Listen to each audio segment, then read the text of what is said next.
अपने सामने ही एक एक कर अपने 7 पुत्रों की हत्या देखकर वह टूट चुका पिता अपनी गोद में 8वें नवजात पुत्र को लेकर बैठा था। अल्पायु में ही वृद्ध हो चुके वसुदेव ने दृष्टि ऊपर उठाई और गरजे, मेरी तपस्या की और परीक्षा ना लो ईश्वर। यदि सचमुच तुम्हारा अस्तित्व है तो इस बच्चे को सुरक्षित गोकुल पहुंचाने की राह तुम्हें ही बनानी होगी। हे जगत पिता, इस पिता की और परीक्षा ना लो। इस बच्चे की रक्षा करना मेरा नहीं तुम्हारा धर्म है। पिता ने एक करुण दृष्टि डाली गोद में।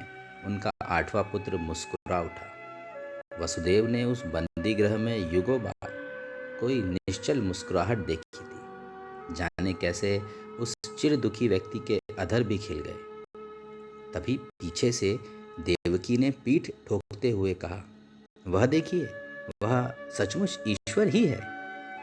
वसुदेव ने दृष्टि उठाई तो आश्चर्य में डूब गए। बंदी गृह के सारे द्वार खुल गए थे और सारे सैनिक सोए पड़े थे। उन 2 दुखी मनुष्यों का रोम रोम नाच उठा। यह संसार समूचे संसार के लिए उत्सव का क्षण था। वह आ गया था। पिता ने बालक को निहार कर दुलार से कहा, क्यों रे, तू भगवान है ना?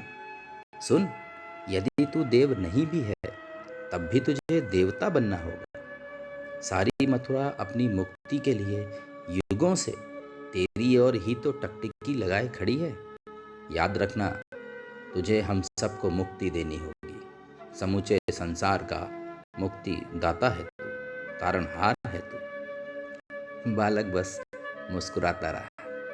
पिता ने दृष्टि घुमाई, कोने से एक टोकरी उठाई।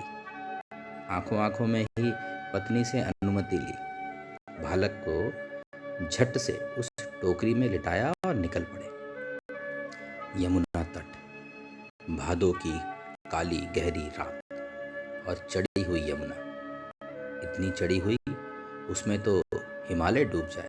आदमी की क्या बिसात। पिता ने हाथ जोड़कर कहा, मेरे माथे पर जो सो रहा है वह केवल मेरा पुत्र नहीं, इस युग की अंतिम आशा है मैया। तू इस सभ्यता की माँ है, सब कुछ जानती है। मैं तेरा पुत्र तेरी गोद में उतर रहा हूँ। चाहे तो पार लगा और चाहे तो बहा दे। वसुदेव उतरे, यमुना चढ़ने लगी। उन्हें भी देखना था कि कैसा दिखता है मुक्तिदाता, क्या स्वरूप लिया है जगत नियंता ने। वसुदेव आंखें मूंदे बढ़ते रहे। यमुना चढ़ी, मालिक का दर्शन किया, पांव छुए और उतर गई। वसुदेव पहुंचे मित्र के दर पर, बात बताई और सहयोग मांगा। नंद मित्र थे, ना सोचा ना ही कोई प्रश्न किया। चुपचाप अंदर गए, यशोदा के बगल में सोई बेटी को उठा लाए और मित्र की टोकरी में रख दिया।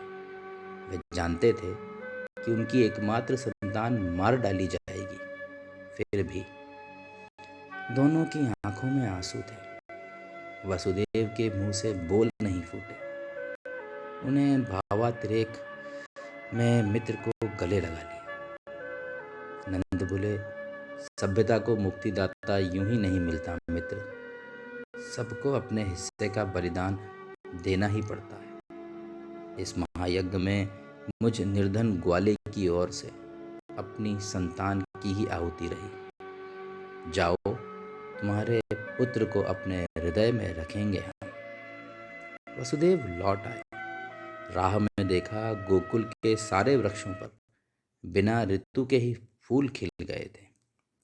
वे वसुदेव की तपस्या और नंद के बलिदान के फूल थे। उस अंधेरी रात में जब संसार सो रहा था, वह आ गया था। वह आ ही गया था।